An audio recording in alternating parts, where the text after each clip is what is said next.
Good morning everyone. दोस्तों आज है जून 15 2023 और हम लोग करेंगे द हिंदू न्यूज़पेपर के एनालिसिस। मेरा नाम है सितेंद्र चौधरी और फिर से आज आपके लिए कुछ टॉपिक्स यहाँ पे लेके आया हूँ। कौन कौन से टॉपिक आज हम लोग करने वाले हैं भैया? पहला तो टॉपिक है वो न्यूज़ के बारे में। तो ऐसा सर्वे किया गया है जिसमें ये बताया गया है कि सिर्फ इंडिया में नहीं बल्कि पूरी दुनिया में न्यूज़ के ऊपर जो है लोगों का ट्रस्ट कम हो रहा है। कौन-कौन से सोर्सेज़ के ऊपर लोग ज़्यादा फ़ोकस कर रहे हैं, कौन-कौन से सोर्सेज़ उनके ऊपर कम फ़ोकस करते हैं, ट्रस्ट करते हैं, उसके बारे में हम लोग यहाँ पे बात करने वाले हैं। उसके अलावा ये कल का टॉपिक है बेसिकली, कल इसका कंटेंट मैंने बना लिया था लेकिन टाइम की कमी की वजह से नहीं कर पाए थे, लेकिन आज इस टॉपिक को करेंगे। इंडिया, यूएसए और सेमीकंडक्टर। कि भैया सेमीकंडक्टर इंडस्ट्री आज के टाइम में आपको पता है बहुत क्रूशियल है। तो इंडिया का हेल्प कैसे कर रहा है यूएसए, उसके बारे में बात करेंगे। Apart from that, no more consent to CBI. तो तमिलनाडु ने सीबीआई को कह दिया है टाटा बाय बाय कि आपको हम लोग कंसेंट नहीं देंगे, आपको अपने स्टेट के अंदर केसेस की इन्वेस्टिगेशन की बेसिकली परमिशन नहीं देंगे। तो ये होता क्या है, सीबीआई को किस तरह से परमिशन दी जाती है स्टेट्स के द्वारा, क्या प्रोविजन से होते हैं, उसके बारे में बात करेंगे। ट्रांसजेनिक क्रॉप्स मतलब जिसे जीएम क्रॉप्स भी कहते हैं, उसके बारे में एक आज टेक्स्ट सेक्शन आया हुआ है जिसके बारे में बात करेंगे। और कुछ मतलब यहाँ पे एजेंसीज वगैरह की भी बात करेंगे जो इस पे काम करती हैं। क्यों ट्रांसजेनिक क्रॉप्स डेंजरस होती हैं, क्यों होनी चाहिए, वो सब थोड़ा-थोड़ा हम यहाँ पे देखने वाले हैं। आईसीडीएस मतलब इंटीग्रेटेड चाइल्ड डेवलपमेंट जो स्कीम अपने पास है, बहुत पुरानी स्कीम है, 1975 में चलाई गई थी। इसका क्या बेनिफिट हो सकता है, इस स्कीम के बारे में थोड़ा-सा बात करेंगे जीएस पेपर 2 से। चैलेंजेस क्या है, सॉल्यूशन क्या है, तो एडिटोरियल सेक्शन से करेंगे। पुराना आर्टिकल है, पहले डिस्कस इसके बारे में हम लोग कर चुके हैं, इसलिए ज़्यादा डिटेल में नहीं जाएँगे। बाकी कुछ एमसीक्यूज़ यहाँ से इंक्लूड किए गए हैं और then we have some additional articles also. चलिए जी, अब बढ़ते हैं टॉपिक्स पे। क्या कहता है देखिए ज़रा, news consumption falls in India. पहली बात तो यह है कि ओवरऑल इंडिया में न्यूज़ की कंज़प्शन कम हो रही है। कुछ साल पहले तक हुआ करता था भैया, लोग टीवी के सामने 24 घंटे न्यूज़ देख रहे होते थे। मतलब आप ये मान लीजिए 8-10 साल पहले जब नए-नए बहुत सारे चैनल इंडिया में आ गए थे 10-12 साल पहले, है ना? ये आज तक और जी टीवी, एबीपी न्यूज़, हर तरफ न्यूज़ और भयंकर न्यूज़ आया करती थी सुबह-शाम। लोग एकदम चिपक के बैठते थे टीवी से न्यूज़ देखने के लिए, क्योंकि दुनियादारी की जो खबरें हैं उनको न्यूज़ से ही मिला करती थी। लेकिन ओवरऑल अब इंडिया में क्या है, न्यूज़ की कंज़प्शन कम हो रही है। लोग कम न्यूज़ देख रहे हैं, कम न्यूज़ पढ़ रहे हैं। उसके बारे में बात कर रहा है, देखिए यहाँ पे लिखा हुआ है। और ऑनलाइन और ऑफलाइन का तो खैर ज़माना बदल ही गया है, उसके हिसाब से तो सारा कुछ। कहता है देखिए ऑनलाइन और ऑफलाइन, तो ये जो ब्लू है ये जो है ये आपका 2022 और जो रेड वाला है ये 2023 को डिनोट करता है। एक्सेस टू ऑनलाइन न्यूज़ 2022 में 41%, 2023 में 38%, मतलब 3% यहाँ पे बेसिकली कम हुआ है। ये क्या कहता है, ओवरऑल न्यूज़ ट्रस्ट, भरोसा न्यूज़ के ऊपर कितना है भैया? भाई मुझे तो भरोसा नहीं है। हाँ, हम लोगों को प्रिंटेड न्यूज़ पे भरोसा है, इसलिए हम लोग the Hindu, Indian express, PIB वगैरह पढ़ते भी हैं, क्योंकि अभी भी प्रिंट मीडिया के अंदर मुझे ऐसा पर्सनली लगता है कि भरोसा है। लेकिन अब टीवी चैनल ऑन करके देख लो, हालत आपको खुद ही पता चल जाएगी। ऐसा लग रहा है कि कोई पॉलिटिकल पार्टी का प्रचार कर रहा है, कोई पॉलिटिकल पार्टी को गालियाँ दे रहा है। वो खुद अपना ही ओपिनियन सुनाए जा रहे हैं। अरे न्यूज़ एंकर का मतलब अपना ओपिनियन सुनाना ही नहीं होता है। न्यूज़ एंकर का मतलब होता है लोगों को फैक्ट बताएँ, न्यूज़ बताएँ और जजमेंट लोगों के ऊपर छोड़ें कि वह क्या उस चीज़ के बारे में सोचते हैं। जर्नलिस्ट का काम ये भी होता है कि वो पावर को क्वेश्चन करे। एज़ अ डेमोक्रेसी का फोर्थ पिलर कहते हैं ना, तो डेमोक्रेसी कब स्ट्रांग होती है? डेमोक्रेसी जब स्ट्रांग होती है जब पावर को क्वेश्चन किया जाता है ना? चाहे कोई भी पावर हो। तो और लेकिन आजकल तो ऐसा होता नहीं है, पावर को क्वेश्चन करना तो छोड़ ही दिया है। तो ये सारी चीज़ों की वजह से ना ट्रस्ट कम हुआ है न्यूज़ पे। मतलब मुझे पर्सनली भी ऐसा लगता है, डेफिनिटली आपको भी ऐसा लगता होगा। सिर्फ अपने नहीं, हम अपने अपने पेरेंट्स को उन सबको पूछते हैं, सब यही कहते हैं यार न्यूज़ व्यूज़ अब कुछ बची नहीं है, सब टीआरपी का ज़माना है, मसाला न्यूज़ चलाई जाती हैं, वो सारी चीज़ें। ऑनलाइन में आप देखिए ट्रस्ट में 2022 में 84%, 2030 में 2023 में 72%। सोशल मीडिया पे भरोसा करें तो 63% था लास्ट ईयर, अभी बच हो गया है वो कितना 52% ओनली, 52% ओनली। तो यहाँ पे भी भरोसा कम हुआ है। तो व्हाट्सएप यूनिवर्सिटी और फेसबुक यूनिवर्सिटी पे जिस तरह की न्यूज़ चलाई जाती हैं, है ना, वो सारी चीज़ें ऑफ कोर्स। टीवी की बात करें तो 59% भरोसा था लास्ट ईयर और इस साल रह गया ओनली 49%। प्रिंट मीडिया की बात करें तो 49 और 40%। तो ये तो है थोड़ा-सा, जो आपको थोड़ा पता होना चाहिए। रिपोर्ट ओवरऑल क्या कहती है थोड़ा बहुत देख लेते हैं। तो पिछले साल के कंपैरिजन में तो डेफिनिटली कंजम्पशन जो है डाउन गया है as per this report. Television में खासकर जो है 10% का फ़र्क पड़ा है। और ये ऐसा नहीं है कि ये रिपोर्ट सिर्फ इंडिया के बारे में है, ये report all over the world जो है की जाती है। रिपोर्ट करता कौन है इशू, आपको ये भी पता होना चाहिए। Reuters institute digital news report है 2023 इसका नाम है, और इसे कोलैबोरेशन किसके साथ, एशियन कॉलेज ऑफ जर्नलिज्म के साथ कोलैबोरेट करके इसको किया जाता है। 46 कंट्रीज इसमें इंक्लूड रहती हैं सर्वे में, जिसमें इंडिया का रैंक 24th आया है।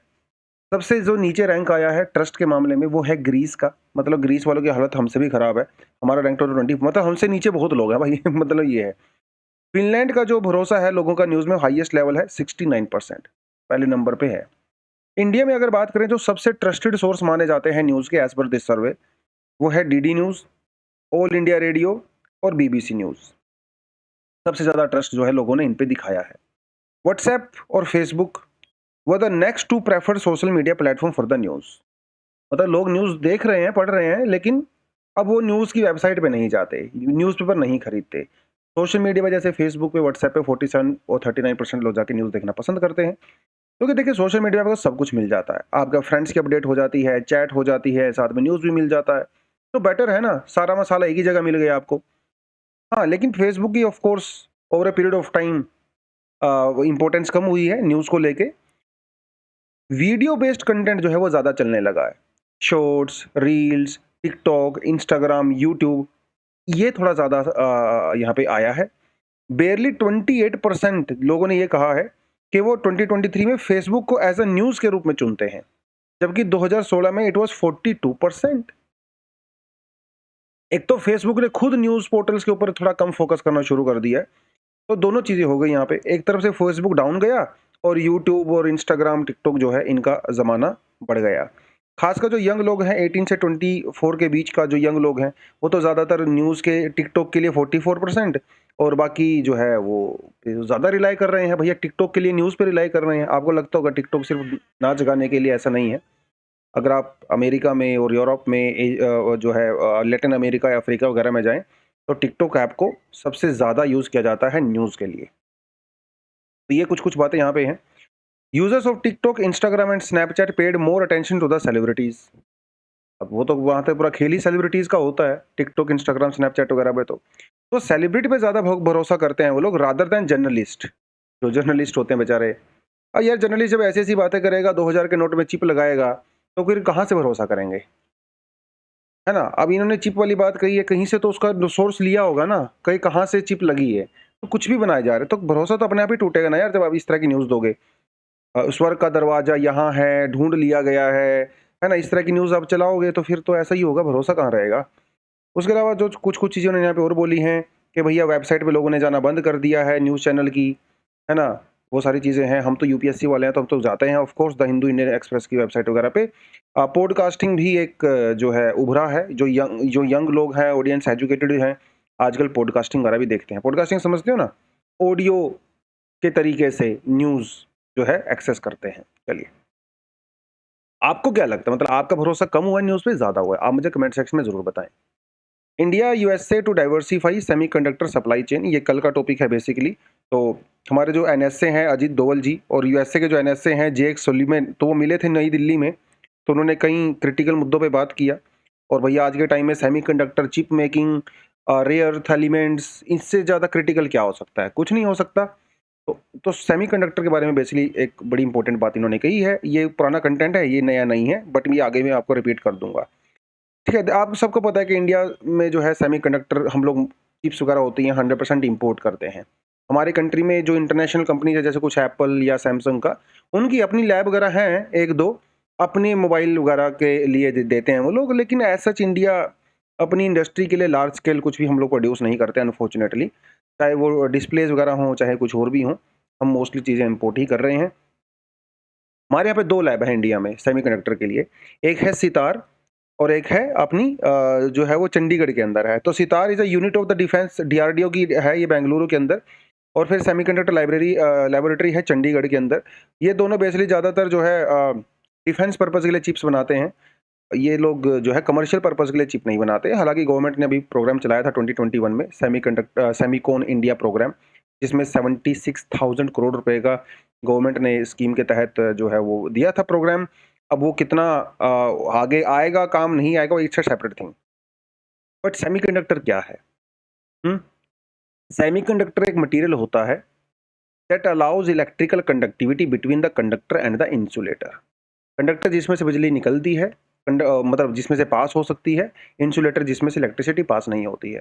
Semiconductor are made up of the pure elements, ये आपने याद रखना है, सिलिकॉन और जर्मेनियम और compound such as gallium arsenide. ठीक है, याद रहेगा आपको, ये तीनों चीजें याद रखनी है, इनसे सेमीकंडक्टर बना होता है, सिलिकॉन, जर्मेनियम और गैलियम आर्सेनाइड। ठीक है, sometimes their conductivity is changed through doping. वैसे तो ये कंडक्टर नहीं होते, लेकिन इनको बाद में कंडक्टर बनाया जाता है, तो इनके बीच में कुछ इम्प्योरिटीज डाली जाती हैं और इम्प्योरिटी को कहते हैं डोपिंग। ये आपने याद रखना है। तो डोपिंग सिर्फ स्पोर्ट्स से रिलेटेड नहीं होता है भैया, डोपिंग सेमीकंडक्टर से भी रिलेटेड होता है। जब सेमीकंडक्टर में कुछ इम्प्योरिटीज डाली जाती हैं उनकी कंडक्टिविटी को इंप्रूव करने के लिए, उसे हम लोग डोपिंग कहते हैं।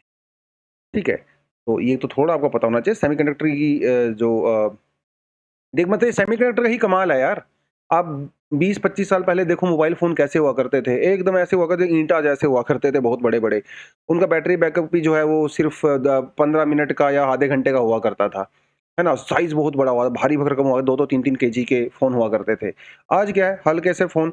आज एक मोबाइल के अंदर जो है इतनी पावर आ गई है जितने भाई 15 साल पहले लैपटॉप के अंदर भी नहीं थी। ये किस चीज का कमाल है? ये साइज कम हो रहा है, वेट कम हो रहा है, पावर इंक्रीज हो रही है, ये सब सेमीकंडक्टर का कमाल है। जितने सेमीकंडक्टर एडवांस होते चले जाएंगे, उतनी ही ज़्यादा एडवांस कंप्यूटिंग पावर हमारे डिवाइसेस के अंदर आती रहेगी। तो ये जो है सेमीकंडक्टर का कमाल है। सेमीकंडक्टर की इंडस्ट्री जहाँ सेटअप होती है उसके लिए क्या-क्या फैक्टर चाहिए होती हैं? सबसे बड़ी बात तो सीधी है भाई, वर्कफोर्स। ये आपका जो है जीएस पेपर 1 में ज्योग्राफी से जो location based industries, locational factors for industries, वहाँ से ये टॉपिक बनता है। भी मतलब कोई भी इंडस्ट्री अगर कहीं पे सेटअप है तो क्यों है? क्या कारण उसके हैं वहाँ पे? क्या उसकी खास बात है? तो वर्कफ़ोर्स तो चाहिए ऑफ कोर्स, सबसे बड़ी बात, है ना? बहुत ट्रेन्ड लोग चाहिए आपको, टेक्निकल स्किल चाहिए। कॉस्ट बहुत महँगा पड़ता है भैया सेमीकंडक्टर लैब को लगाना। फाइनेंशियल इंसेंटिव्स भी ज़रूरी नहीं है, पीएलआई वगैरह, जो हम लोग प्रोडक्शन लिंक इंसेंटिव वगैरह देते हैं। ट्रांसपोर्टेशन, इंफ्रास्ट्रक्चर, क्योंकि वाटर बहुत साफ पानी चाहिए भैया, प्योरेस्ट फॉर्म ऑफ वाटर चाहिए आपको यहाँ पे। कंटीन्यूअस आपको इलेक्ट्रिसिटी की रिक्वायरमेंट यहाँ पे होती है ना? ये सब देने के बाद आप एक लैब जो है वो बना सकते हो, और लैब बनाने में बहुत खर्चा आता है। 5 से 10 बिलियन डॉलर, मिलियन नहीं बिलियन डॉलर का खर्चा आता है एक साधारण सी सेमीकंडक्टर लैब बनाने में। बहुत महँगा सौदा है, लेकिन करना तो पड़ेगा, नहीं करेंगे तो फिर काम खराब हो जाएगा। क्योंकि हम लोग चाइना के ऊपर डिपेंड कर रहे हैं। 37% सेमीकंडक्टर चिप हम लोग चाइना से इंपोर्ट करते हैं। बाकी फिर वो Taiwan, south Korea, Japan, America वगैरह वो सब आ गए। तो सेमीकंडक्टर इंडस्ट्री की ऑफ कोर्स बहुत बड़ी इंपॉर्टेंस है। ये पुराना कंटेंट है, नया कंटेंट नहीं है, ये बताता चलूँ आपको। आई होप आपके पास पहले से कंटेंट होगा ही। तो सेमीकंडक्टर की इंपॉर्टेंस क्या है, you know very well. Employment generate हो, अपॉर्चुनिटी जनरेट होती हैं। जो इलेक्ट्रॉनिक सप्लाई चेन है वो स्ट्रेंथन होती है अगर इंडिया के पास होगा तो। भैया आजकल की जो टेक्नोलॉजी, जो टेक इंडस्ट्री है उसकी बैकबोन है सेमीकंडक्टर। एक्सपोर्ट बूस्ट होता है, इंपोर्ट बिल कम होता है हमारा, तो बैलेंस जो अपना अपना अपना जो बैलेंस है, ठीक है, बैलेंस ऑफ पेमेंट वगैरह वो बैलेंस होता है प्रॉपर तरीके से, वो सारी चीज़ें होती हैं। कुछ गवर्नमेंट ने इनिशिएटिव लिए हैं, ऐसी बात नहीं है, जैसे national policy on the electronics 2019, उसके अलावा हमारे पास स्पेक्स करके एक स्कीम है। फिर हमारे पास जो है मॉडिफाइड इलेक्ट्रॉनिक मैन्युफैक्चरिंग क्लस्टर। फिर अपने पास आता है production link incentive, last year यहाँ से क्वेश्चन भी आया था एग्जाम में, तो इंपॉर्टेंट है। फॉरेन डायरेक्ट इन्वेस्टमेंट गवर्नमेंट ने 100% अलाउ कर दी है। उसके अलावा डिज़ाइन लिंक इंसेंटिव ऑल्सो। मतलब देखिए सीधी सी बात है भाई, अगर आप चिप बना नहीं सकते, कम से कम चिप डिज़ाइन तो कर सकते हो। यहाँ पे इंडिया कुछ ना कुछ कर सकता है, क्योंकि प्रोग्रामिंग वगैरह करने में हम बहुत आगे हैं। अब देखिए दुनिया भर में चिप कहाँ बन रही हैं? चिप बन रही हैं साउथ कोरिया में, ताइवान में, जापान में या चाइना में थोड़ी बहुत। डिज़ाइन कहाँ हो रही है? डिज़ाइन हो रही है अमेरिका में। सॉफ्टवेयर उनके लिए अमेरिका से आता है, डिज़ाइन उनका अमेरिका से आता है, प्रोग्रामिंग अमेरिका से आती है, मैन्युफैक्चरिंग वो ताइवान में हो रही है। तो इंडिया कम से कम बना नहीं सकता तो डिज़ाइन तो करे, कुछ ना कुछ तो करे। आज करेंगे तो अगले 20-30 सालों में, 40 सालों में कहीं पोजीशन पे जाके पहुँचेंगे। तो वो ही चीज़ को ध्यान में रखे गवर्नमेंट ने अगले 30-40 इयर्स जो है ये चीज़ आज यहाँ से शुरू की है। समय लगता है यार इन चीज़ों में। ताइवान कोई आज सुपर पावर थोड़ी ना बना है। चाइना के पीछे 50 साल हैं।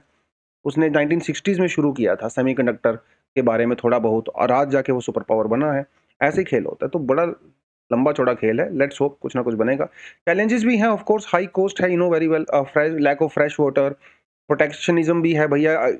ये सेमीकंडक्टर टेक्नोलॉजी कोई देता नहीं है इतनी आसानी से, है ना? चाहे आप मतलब अमेरिका बोल रहा है इंडिया को वो देगा, लेकिन बोलने में और देने में एक्चुअली में बहुत फ़र्क होता है। अमेरिका में प्राइवेट कंपनीज़ के हाथ में मोस्टली चीज़ें हैं और वो लोग देंगे नहीं, ठीक है?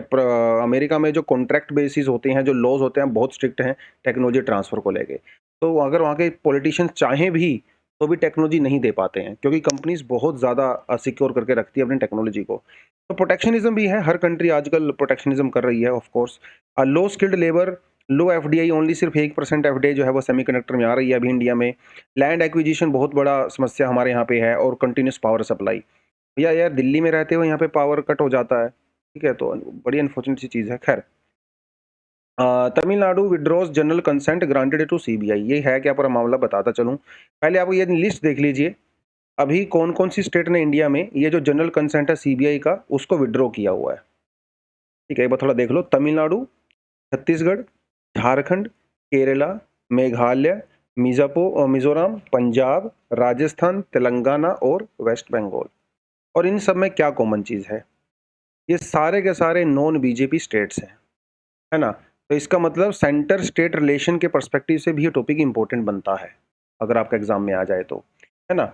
अब ये पूरा मामला क्या है वो आपको मैं बताता हूँ। तो ये जनरल कंसेंट होता क्या है? देखिए, सीबीआई जो है ना, को गवर्न किया जाता है under Delhi special police establishment act 1946, ठीक है जी? जिसके तहत जो स्टेट गवर्नमेंट होती हैं, उनसे परमिशन लेना मैंडेटरी होता है किसी भी केस को इन्वेस्टिगेट करने के लिए। क्योंकि देखिए, लॉ एंड ऑर्डर, पुलिस, ये तो स्टेट सब्जेक्ट है ना यार। तो स्टेट की परमिशन लेना मैंडेटरी होता है, और ये परमिशन बेसिकली दो तरह से दी जा सकती है। एक तो होता है केस स्पेसिफिक, और एक होता है जनरल। जनरल मतलब हर किसी चीज की परमिशन होती है। केस स्पेसिफिक मतलब केस केस टू केस। भैया कोई केस आया, मर्डर का केस आया, करप्शन का केस आया, कुछ भी केस आया, तो स्टेट गवर्नमेंट से परमिशन लेनी पड़ती है। जनरल में मतलब सभी को कंसेंट बाय डिफॉल्ट होता है। यूजुअली इनिशियल सालों में इंडिया में सभी स्टेट्स ने सीबीआई को जनरल कंसेंट दिया हुआ था, लेकिन 2015 के बाद से कई सारे स्टेट ने विड्रॉ कर लिया है ये प्रोविजन। अब जो उसकी लिस्ट मैंने आपको ऊपर दिखाई हुई है, ठीक है? तो ये सीबीआई और एनआईए में फर्क होता है। हमारी जो नेशनल इन्वेस्टिगेशन एजेंसी है, इसको किसी स्टेट की परमिशन की रिक्वायरमेंट नहीं होती है। एनआईए को ये सीधा जाता है, इन्वेस्टिगेशन शुरू करता है ऑल ओवर इंडिया। सीबीआई को रिक्वायरमेंट होती है। तो कुछ जो स्टेट हैं वो तो बाय डिफॉल्ट प्रोविजन कंसेंट देते हैं, कुछ केस टू केस बेसिस पे देते हैं। तो तमिलनाडु ने बेसिकली कर लिया है विड्रॉ। ये थोड़ा बस आपको पता होना चाहिए, ठीक है? और सीबीआई जो है किस किस तरह के केसेस को करता है handle. Anti crimes, anti corruption crimes, economic crimes, उसमें जो है फेक करेंसी वगैरह, वो सब केसेस यहाँ पे आ जाते हैं। उसके अलावा स्मगलिंग, नारकोटिक्स, ठीक है, उस वो सब यहाँ पे आ जाता है। अपार्ट फ्रॉम दैट अगर आप देखिए, mafia, organised crime, kidnapping, ransom वगैरह, वो सब केस भी सीबीआई करता है। और कई केस ऐसे होते हैं सीबीआई जो जैसे यूनियन टेरिटरी वगैरह के अंदर खुद केस जो है वो अपने पास ले सकता है।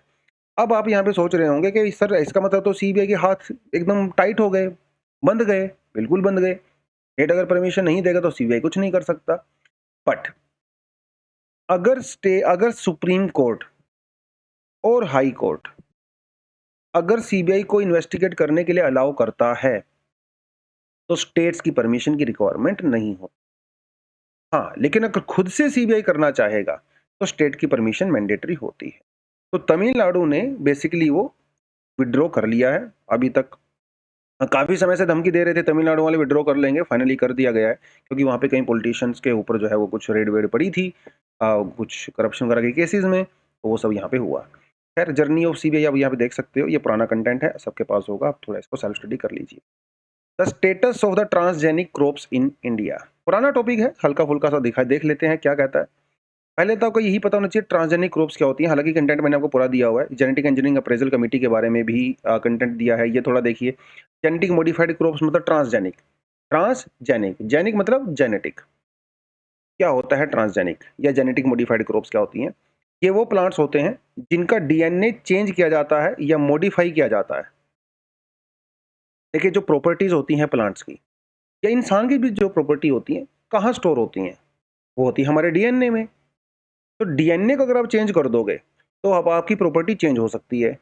ऐसा प्लांट्स के अंदर यूजुअली किया जाता है। तो उनके डीएनए को चेंज किया जाता है किसी भी तरीके से, या तो उसके अंदर कोई और बाहर का डीएनए इंट्रोड्यूस कर दिया जाता है, या कुछ ना कुछ रिमूव कर दिया जाता है, कुछ भी टेक्नोलॉजी होती है, लेकिन उसकी प्रॉपर्टी चेंज कर दी जाती है। प्रॉपर्टी जैसे उसको ड्रोट रेजिस्टेंट आप बना सकते हो ताकि वो कम पानी जो है कंज्यूम करे। आप उसको पेस्ट रेजिस्टेंट बना सकते हो ताकि उसके ऊपर पेस्ट अटैक कम हो। प्रॉपर्टी चेंज कर सकते हैं। आप उसकी प्रॉपर्टी चेंज कर सकते हो जैसे उसकी प्रोडक्शन हाई हो गई, ये कुछ चीजें की जा सकती हैं, या उसके अंदर न्यूट्रिशन वैल्यू इंक्रीज हो गई, ठीक है, या फिर उसका जो ग्रोथ पीरियड है वो कम हो गया। कई तरीके से मॉडिफाई किया जा सकता है प्लांट को, और इनको ही कहा जाता है जेनेटिकली मॉडिफाइड प्लांट्स। ठीक है, ये थोड़ा सा देख लिया आप किस तरह से वो इंट्रोड्यूस होता है। अब इंडिया में स्टेटस क्या है ट्रांसजेनिक का, और ये न्यूज में क्यों है? न्यूज में इसीलिए है कि कॉटन से यहाँ पे बात चल रही है, कॉटन से। तो एक ट्रांसजेनिक कॉटन सीड है, ठीक है, जिसको मॉडिफाई किया गया लैब के अंदर। क्या लैब के अंदर मॉडिफाई किया गया? इसका एक जीन है CRY2AI, ये नाम आपने याद रखना है प्रीलिम्स के लिए। CRY2AI क्या है? ये एक जीन है, कहाँ पे है? कॉटन सीड के अंदर होता है, जिसको चेंज किया गया है। क्यों चेंज किया गया है? ताकि इसके ऊपर पेस्ट अटैक ना हो, कीड़े मकोड़े इसको अटैक ना करें। और वो जो अटैक किस लिए है? Pink bollworm. पिंक बोलवर्म एक बीमारी होती है जो कॉटन के अंदर आती है, इससे पूरा कॉटन की फसल खराब हो जाती है। ठीक है जी, तो ये जो जीन के अंदर चेंज किया गया है CRY2AI, ठीक है, ये जो जीन डाला गया है, जो इसके डालने से पिंक बोलवर्म का जो है बीमारी नहीं होती है कॉटन को। इसी बात है, बीमारी नहीं होगी तो प्रोडक्शन बढ़ेगा। लेकिन इसके जो ट्रायल था, ट्रायल तो अब खेतों में ही करोगे ना यार।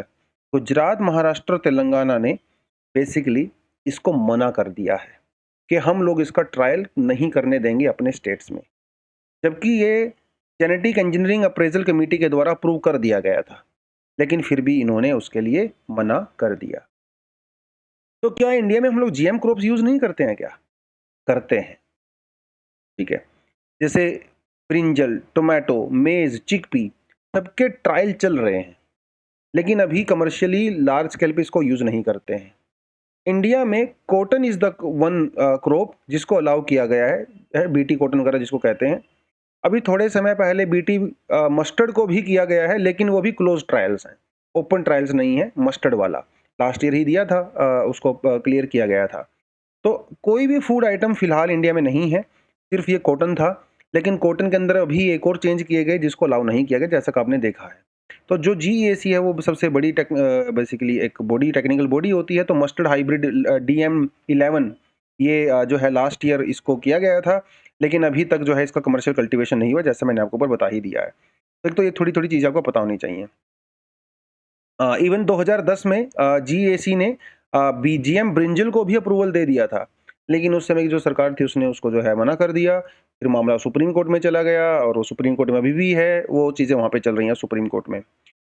लेकिन इंडिया में जो ट्रांसजेनिक क्रॉप्स हैं, जो GM क्रॉप्स हैं, तो उनको रेगुलेट करने का क्या तरीका होता है? तो यार रेगुलेट करने की कई सारी चीज़ें हैं, ठीक है। एक तो आप ये देख लीजिए कि जब GM क्रॉप्स वगैरह की टेस्टिंग शुरू होती है, तो वो टेस्टिंग ओपन फील्ड्स में नहीं होती है, क्योंकि अगर ओपन फील्ड में उसको करोगे तो साथ की जो फसलें होती हैं उनको नुकसान हो सकता है ना। तो वो क्लोज ट्रायल में की जाती हैं। जो हमारी यूनिवर्सिटीज़ होती हैं, एग्रीकल्चर यूनिवर्सिटी, वहाँ पे जो खाली ज़मीन पड़ी होती है, प्लॉट्स पड़े होते हैं ना, वहाँ पे टेस्टिंग की जाती है with the help of ICAR, Indian council for agriculture research. अब कुछ 5-7 साल, 10 साल, 15 साल उसके ऊपर रिसर्च होता है लगातार, वो ऑब्जर्व किया जाता है उसको, उसके बाद कहीं जाके उसको अप्रूवल दिया जाता है। लेकिन फिलहाल इंडिया में जो है वो अप्रूवल ऐसा सच मिला नहीं है किसी फूड क्रॉप को। तो वो सारी चीज़ें हैं। तो गुजरात, महाराष्ट्र, तेलंगाना ने मना कर दिया है। क्यों किया इन्होंने? बेसिकली यही कहा है कि भाई हम लोग फिलहाल इसको अलाउ नहीं करेंगे, आप पहले इसकी टेस्टिंग करिए, क्लोज टेस्टिंग करिए, बाद में हमें बताइए। बट हरियाणा गवर्नमेंट ने कहा है कि हमें कोई दिक्कत नहीं है, आप टेस्टिंग कर सकते हो, ठीक है। बाकी स्टेट्स ने यहाँ पे मना कर दिया है। ये थोड़ी थोड़ी चीज़ें आपको पता होनी चाहिए। GEC के बारे में भी जो है you should have some idea, क्योंकि यहाँ से क्वेश्चन पूछ सकता है। तो ये एक स्टैट्यूटरी बॉडी है, पहले तो आपको ये पता होना चाहिए। पहले इसका नाम जो है जेनेटिकली इंजीनियरिंग अप्रूवल कमेटी हुआ करता था, फिर बाद में 2010 में इसका नाम चेंज करके जो है जेनेटिक इंजीनियरिंग अप्रेजल कमिटी रख दिया गया। मिनिस्ट्री ऑफ एनवायरनमेंट, फॉरेस्ट और क्लाइमेट चेंज के अंडर में ये फंक्शन करता है। ठीक है, तो ये रेगुलेट भी करता है, मैन्युफैक्चर भी करता है, स्टोरेज भी करता है, इंपोर्ट और एक्सपोर्ट भी करता है हजार्डियस माइक्रो ऑर्गेनिज्म और genetically engineered organisms and the sales in India. Important point होते हैं प्रीलिम्स के लिए। तो approval of GAC is mandatory before genetically modified organism products derive from them can be used commercially. Mandatory है इसका permission लेना। तो ये कुछ चीजें थोड़ा आपको यहाँ पे पता होनी चाहिए। चलिए जी, अब देखते हैं क्या कहता है नेक्स्ट आर्टिकल। ये तो आपकी सेल्फ स्टडी के लिए। हाँ, strengthening the ICDS scheme. ICDS scheme क्या है? ये सेंट्रली स्पॉन्सर्ड स्कीम है जो कि ministry of women and the child development के द्वारा इंप्लीमेंट की जाती है और इसे 1975 में लॉन्च किया गया था। ठीक है, थोड़ा सा स्लाइड आज शायद स्लो चल रहा है क्योंकि इंटरनेट की वजह से। मैं थोड़ा इसको एक थोड़ा हल्का सा झटका दे देता हूँ, ठीक है, ताकि ये काम करें।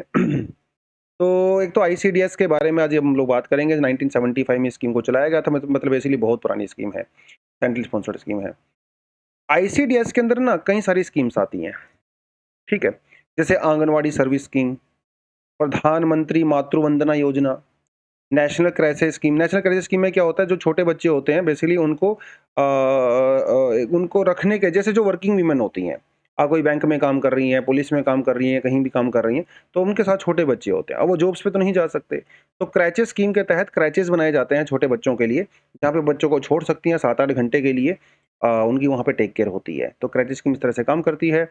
मातृ Vandana Yojana, you know very well, जो लैक्टेटिंग वीमेन, जो प्रेग्नेंट वीमेन होती है, उनके खाते में 5,000 रुपये दिए जाते हैं। डायरेक्ट बेनिफिट ट्रांसफर सीधा आता है वो, लेकिन एक साथ नहीं आता, थोड़ा थोड़ा करके आता है। उसके अलावा स्कीम ऑफ एडोलेसेंट गर्ल, ये हम लोगों ने परसों आपको बताया था, यहाँ से एमसीक्यू भी पूछा था एक आपसे, है ना। उसके अलावा चाइल्ड प्रोटेक्शन स्कीम हमारे पास है और पोषण अभियान। ये 6 स्कीम होती हैं आईसीडीएस के अंडर में, ठीक है। ओवरऑल ऑब्जेक्टिव क्या होता है आईसीडीएस का, कि 0 से जो 6 साल के बच्चे हैं उनका न्यूट्रिशन वैल्यू जो है उसको इंप्रूव करना है, साइकोलॉजिकल, फिजिकल और सोशल डेवलपमेंट करना है बच्चे का, क्योंकि यार इसके नाम में ही चाइल्ड है, तो ज़्यादा फोकस तो बच्चे बच्चे के ऊपर ही होता है ना। उसके अलावा जो जो जो मोर्टेलिटी है, माल न्यूट्रिशन वगैरह के केस हैं, स्कूल ड्रॉप आउट का केस है, उनको रिड्यूस करना है, और अलग अलग जो हमारे यहाँ पे मिनिस्ट्रीज वगैरह हैं, डिपार्टमेंट्स हैं, उनके बीच में कोऑर्डिनेट करना है। तो ये सारी चीज़ें आईसीडीएस के अंदर में की जाती हैं, ठीक है। आर्टिकल क्या कहता है? आर्टिकल ने एक तो कुछ रिपोर्ट्स वगैरह का हवाला दिया है, ठीक है। एक तो जैसे वर्ल्ड डेवलपमेंट रिपोर्ट है, university of the Chicago press journal की एक रिपोर्ट आई है, नेचुरल जो है लाइब्रेरी ऑफ मेडिसिन की एक रिपोर्ट आई है। ये रिपोर्ट आपको याद वगैरह सच नहीं करनी होती है एग्जाम के लिए, क्योंकि पॉसिबल ही नहीं है इसको याद करना। पहली बात तो ये है। दूसरी बात, हम इसको याद भी नहीं करते हैं। या तो कोई नेशनल फैमिली हेल्थ सर्वे या फिर WHO, NITI Aayog, in agencies की रिपोर्ट हम लोग याद करते हैं। लेकिन फिर भी इसीलिए लिखा है ताकि थोड़ा पता चले कि हाँ भाई आईसीडीएस का इंपॉर्टेंस होता है। आईसीडीएस की इंपॉर्टेंस देखिए, इन्होंने कहा है कि भैया गर्ल्स में स्पेशली आईसीडीएस की बहुत इंपॉर्टेंस होती है। जिन जिन जगहों पे आईसीडीएस को अच्छे से इंप्लीमेंट किया जाता है, वहाँ पे स्कूल ड्रॉप आउट भी कम होते हैं, गर्ल्स की ग्रोथ भी ज़्यादा होती है, ऐसा इन्होंने यहाँ पे कुछ कहा है। इवन वो जो बच्चे जहाँ पे आईसीडीएस अच्छे से काम करता है, जिन गाँव वगैरह में, वहाँ के बच्चों को जो है मार्क्स भी बेटर आते हैं, स्कूल एनरोलमेंट भी ज़्यादा होता है। मतलब आईसीडीएस का बेसिकली ग्राउंड लेवल पे काफ़ी पॉजिटिव इम्पैक्ट होता है, इसमें कोई डाउट नहीं है। ऑब्वियस सी बात है यार, कोई भी गवर्नमेंट स्कीम हो अगर अच्छे से इंप्लीमेंट होगी, बेनिफिट तो नजर आएगा ही। ऐसा आईसीडीएस के साथ भी होता है। लेकिन there are many challenges and the solutions also. Challenges तो एक हमारे यहाँ पे जो इसके अंदर फोकस किया गया है वो यही है, वर्कफोर्स। वर्कफोर्स बहुत कम है। आंगनवाड़ी वर्कर्स की बात कर रहे हैं बेसिकली हम लोग, ठीक है, क्योंकि बच्चे आंगनवाड़ी में जाते हैं and all that. Anganwadi workers हमारे यहाँ पे बहुत कम है, और जो है उनको पावर बहुत कम दी गई है। रिस्पॉन्सिबिलिटी ज़्यादा दी गई है लेकिन पावर कम है, ठीक है। अकाउंटेबिलिटी ज़्यादा है लेकिन अधिकार कम है। तो एक तो आपने आंगनवाड़ी वर्कर्स की सिर्फ आपने उनकी वैकेंसी ही नहीं फुलफिल करनी है, बल्कि उनको एम्पावर भी करना है, ठीक है। अभी देखिए इंडिया में जो है इतने आंगनवाड़ी सेंटर्स हैं, लेकिन जिसमें जो वर्कर्स हैं उनके ऊपर बहुत ज़्यादा लोड होता है, क्योंकि काम बहुत ज़्यादा होता है। तो एक तो इन्होंने ये कहा, अगर ज़्यादा वर्कर होंगे आंगनवाड़ी वर्कर्स, तो फिर वो किसके ऊपर फोकस करेंगे? ओनली प्री स्कूल के ऊपर फोकस करेंगे और अर्ली चाइल्डहुड के ऊपर फोकस करेंगे। अभी आंगनवाड़ी वर्कर्स को ना दुनिया भर के काम दिए जाते हैं, जिसमें बच्चे कहीं ना कहीं इग्नोर हो जाते हैं। तो ज़्यादा वर्कर्स होंगे तो वो मेन चीज़ के ऊपर फोकस करेंगे। है ना? ये कुछ चीज़ें इन्होंने यहाँ पे कही हैं। आंगनबाड़ी वर्कर्स की आउटरीच बढ़ाने की रिक्वायरमेंट है और जॉब्स अपॉर्च्युनिटी क्रिएट होंगी। इंडिया में जो है 1.3 मिलियन जॉब्स क्रिएट हो सकती हैं वीमेन के लिए अगर आंगनबाड़ी वर्कर्स की हम लोग संख्या बढ़ाएँगे और साथ के साथ आईडीएस बेटर तरीके से इम्प्लीमेंट होगा। उसके अलावा जैसे 1.2 लाख जो आंगनबाड़ी सेंटर्स हैं भैया वहाँ पे पीने का पानी तक भी नहीं है, तो यहाँ आप इंफ्रास्ट्रक्चर को इम्प्रूव यहाँ पे करिए। उसके अलावा 4.1 लाख आंगनबाड़ी सेंटर जो इंडिया में उनका पक्की बिल्डिंग ही नहीं है। कच्ची बिल्डिंग में जो है छप्पर के अंदर वो काम कर रहे हैं। तो ये सब चीज़ें करना ज़रूरी है अगर इंडिया में बच्चों को वो करना है इम्प्रूव। तो ये जो है एक पीआईबी से लिया था ministry of human and child development का एक नोटिफ़िकेशन आया था। Ministry of human and child development issues guidelines for सक्षम आंगनवाड़ी एंड द पोषण 2.0 इंटीग्रेटेड न्यूट्रिशन सपोर्ट प्रोग्राम। ये थोड़ा-सा आपके पढ़ने के लिए दिया हुआ है। ठीक है? तो पीआईबी का स्क्रीनशॉट ले लिया था मैंने आपके लिए। आप इसको थोड़ा-सा देख सकते हैं। चलिए जी। और ये एमसीक्यू है 2017 में यूपीएससी में क्वेश्चन आया था यहाँ से नेशनल न्यूट्रिशन मिशन को लेके। क्वेश्चन को पढ़िए कमेंट सेक्शन में इसका मुझे आंसर दीजिए। इसके अलावा आपके पास कुछ एडिशनल आर्टिकल भी हैं। 1-2 आर्टिकल मैं चाहता था एक्सप्लेन करूँ लेकिन आज थोड़ा-सा टाइम की कमी लगी मुझे। लेकिन ये वाला आर्टिकल जो है थोड़ा मुझे अच्छा लगा था। आप इसको पढ़ सकते हो। ह्यूमन डेवलपमेंट इंडेक्स के बारे में आप पढ़ सकते हो डेफिनिटली। उसके अलावा जो इन्फ्लेशन और परचेजिंग पावर के ऊपर एक आर्टिकल है छोटा-सा, ये भी आप पढ़ सकते हो। तो दोस्तों आज के लिए इतना ही है। Thank you very much. All the best. जय हिंद।